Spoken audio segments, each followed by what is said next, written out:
Bonjour à tous et bienvenue sur cette nouvelle Minute Réactive. Aujourd'hui, on va parler blessure du cheval de CSO.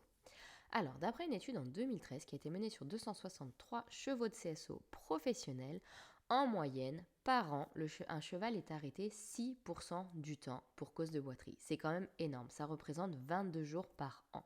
Les causes peuvent être multiples, ça peut être des tendinites, dorsalgie ou voire même un abcès. Et oui, un abcès c'est pas forcément très grave, mais ça fait très mal et souvent les chevaux sont arrêtés assez longtemps. Maintenant, parlons des pathologies courantes chez le cheval de CSO.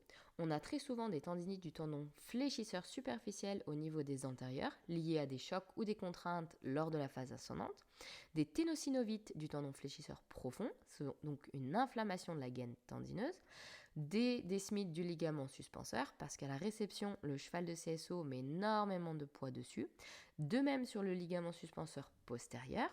Il existe aussi souvent des fractures de la phalange distale, donc c'est la troisième phalange, celle qui est dans le pied, des traumas au gracié quand votre cheval va venir toucher des barres, et souvent on a aussi des douleurs thoracolombaires et sacro-iliaques liées à la phase montante quand le cheval va venir prendre appui pour sauter l'obstacle ou aussi quand il va tourner entre chaque obstacle. L'arthrose du boulet et l'arthrose du jarret sont aussi très courantes chez le cheval de CSO et ça c'est encore lié à toutes les contraintes qu'on lui met lors de la phase ascendante mais aussi quand on prend des virages serrés, surtout lors des barrages.